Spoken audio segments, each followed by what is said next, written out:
En la visita de Richard Grenell, enviado especial de la administración Trump a Venezuela, que recientemente viajó a Caracas, aseguró que no tiene el gobierno de los Estados Unidos ningún interés en promover cambios del régimen en el mundo o de regímenes en el mundo y que su enfoque principal es el bienestar de los ciudadanos estadounidenses.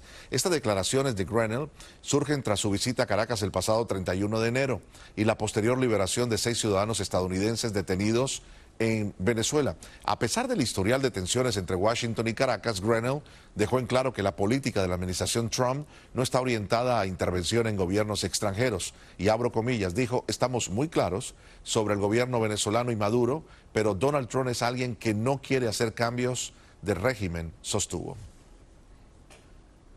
El presidente ucraniano Volodymyr Zelensky ha afirmado que va a renunciar al cargo como presidente de su país si accede este país a la OTAN. Esto en respuesta a las demandas del presidente de los Estados Unidos de convocar elecciones para poder firmar la paz con Rusia. Zelensky, cuyo mandato terminó en mayo de 2023, sigue en el cargo ya que la ley ucraniana prohíbe elecciones en tiempos de guerra. Ley marcial. Zelensky ha advertido que no va a aceptar condiciones que afecten a largo plazo en su país y ha reiterado su intención de dialogar con el presidente Trump. Si es preciso que yo deje mi puesto para que haya paz, afirma Zelensky, estoy preparado. A cambio de marcharse, el presidente ucraniano pide paz. Exige la entrada de Ucrania en la OTAN y se muestra dispuesto a negociar con Trump su demanda sobre la explotación de recursos naturales ucranianos, siempre asegurándose, remarca, de preservar la seguridad de su país. En la misma rueda de prensa ha anunciado una cumbre en Kiev este lunes en la que ha convocado a 37 líderes europeos, entre ellos a Pedro Sánchez. Estados Unidos y Rusia han dejado a Europa y a la propia Ucrania en un segundo plano en las negociaciones de paz, algo que el presidente ucraniano no quiere pasar por alto. El conflicto ruso-ucraniano tiene un largo recorrido. Hace más de 10 años, el entonces presidente quiso alinear a Ucrania con Moscú en vez de estrechar lazos con Europa. Los ciudadanos ucranianos se opusieron masivamente. Las autoridades mataron a más de 100 manifestantes. Para Rusia fue el detonante del conflicto. Para muchos ucranianos, esos fueron los primeros soldados de una guerra que cumple hoy 3 años. Precisamente en este tercer aniversario, el presidente Zelensky rindió homenaje a los soldados ucranianos caídos en la guerra con Rusia. Sugirió además un intercambio de prisioneros que lleve a la liberación de todos los cautivos de ambos bandos como primer paso para avanzar en un final negociado de este conflicto. La presidenta de la Comisión Europea, Ursula von der Leyen, anunció en el día de hoy una nueva ayuda de 3.500 millones de euros para Ucrania. Vamos a conversar sobre este tema tan importante, sobre todo en este tercer aniversario. Nos acompaña el comandante retirado, ex consejero presidencial, Luis Quiñones. Luis, un placer saludarte y bienvenido. ¿Cómo estás? Gracias, un placer estar con ustedes y esto pues imagínate, ya 3 años lo seguimos reportando. Qué pena, la verdad que qué pena. Lamentable, ¿no? Llegar a una fecha, pero justamente hoy el presidente de los Estados Unidos, Donald Trump, ahí en la oficina oval, al lado del presidente de Francia, Emmanuel Macron, dijo, y abro comillas, estamos muy cerca, solo semanas de firmar la tregua, de terminar con esta guerra en Ucrania. ¿Qué opinas tú de eso? ¿Qué pudiera tener el presidente ya entre manos para llevar a Putin a entender lo que se necesita para parar con esta invasión a Ucrania? Bueno, el problema que yo veo acá es de 2 formas. En primer lugar, nosotros le prometimos a Ucrania, lo mismo lo hizo las Naciones Unidas, que los defenderíamos a ellos si algún país, si estábamos hablando de Rusia, los invadía en cualquier momento, a cambio de que ellos regresaran las bombas nucleares que la Unión Soviética dejó en su territorio. Se firmaron los documentos con toda la pompa y la circunstancia. Rusia prometió jamás invadirlos si ellos retornaban todas estas bombas. Inclusive China dijo que si ellos los atacaban con bombas nucleares, China los respaldaría totalmente. ¿Qué sucede? Llegaron los años, se les olvidó las promesas, ellos devolvieron todas estas armas nucleares y ahora les están dando una patada y diciéndoles, mira, los contratos no valen. Porque en realidad Rusia fue los primeros que dijeron, no nos importa, firmamos un contrato, ahí están las firmas de Putin, donde dice que él no los iba a atacar, pero fue lo primero que hizo.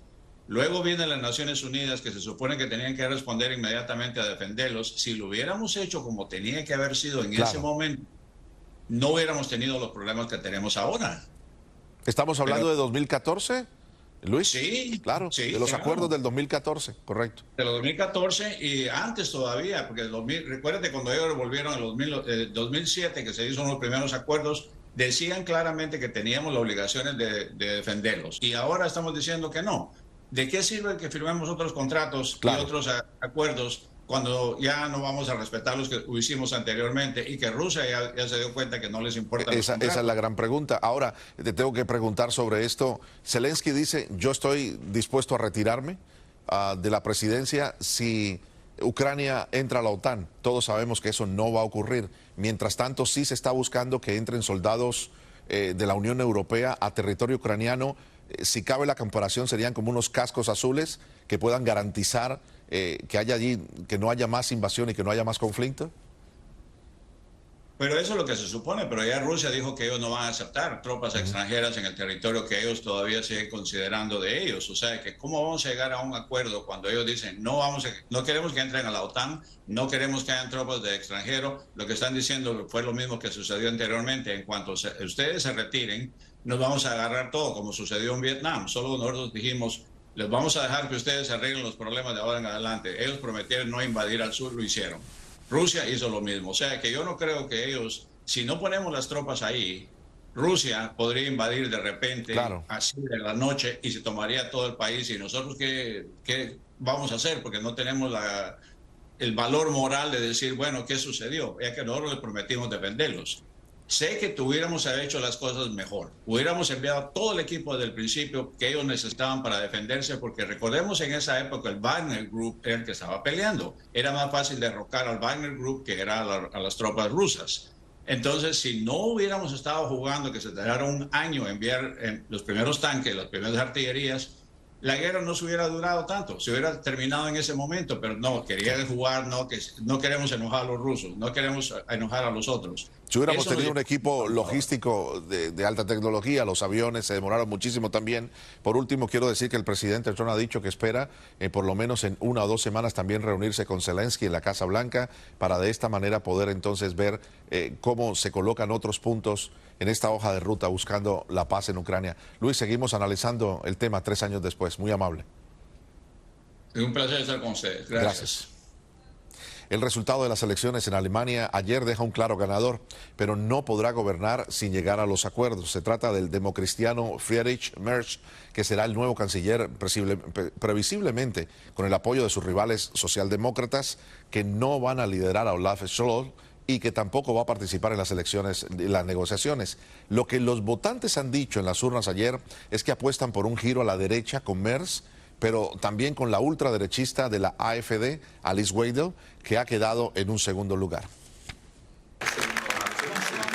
Los conservadores de Friedrich Merz ganaron el domingo las elecciones legislativas en Alemania. Alternativa para Alemania obtiene 19,5 y 20%, resultado inédito para un partido de extrema derecha en una elección federal en la posguerra, en la que 59 millones de alemanes fueron llamados a votar. Merz, un abogado de 69 años que tiene todas las posibilidades de reemplazar al socialdemócrata Olaf Scholz como canciller, descartó cualquier alianza gubernamental con Alternativa para Alemania y declaró que quería que se pueda formar gobierno lo más pronto posible para hacer frente a los desafíos internacionales. La campaña electoral estuvo sacudida por el regreso de Donald Trump al poder en Estados Unidos y el auge de la extrema derecha. El próximo gobierno se enfrentará a la recesión económica, las amenazas de una guerra comercial con Washington, así como la puesta en duda del paraguas estadounidense sobre el que contaba Alemania para garantizar su seguridad. Las distintas fuerzas políticas alemanas deberán formar una coalición para gobernar, lo que podría tardar semanas o meses. Para ello, el bloque conservador, que excluyó aliarse con Alternativa para Alemania, pese a un acercamiento parlamentario durante la campaña en el tema migratorio, deberá dirigirse al Partido Socialdemócrata del jefe de gobierno saliente. Hablemos del Papa Francisco, que sigue hospitalizado en estado crítico debido a una neumonía en sus 2 pulmones. Pasó una buena noche y descansa, fue el informe del Vaticano del día de hoy, mientras crecen las preocupaciones y sobre todo las oraciones por el pontífice, que tiene 88 años.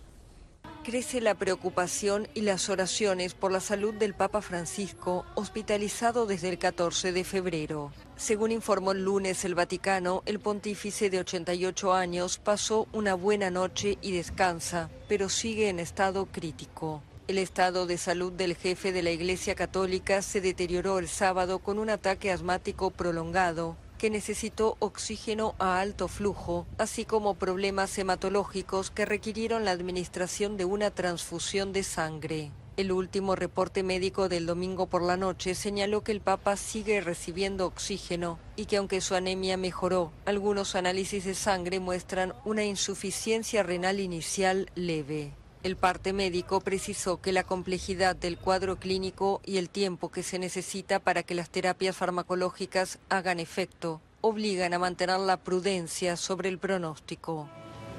En medio de la preocupación de los fieles católicos, en Roma y el resto del mundo, especialmente en Latinoamérica, las oraciones por la salud del Papa argentino se han multiplicado.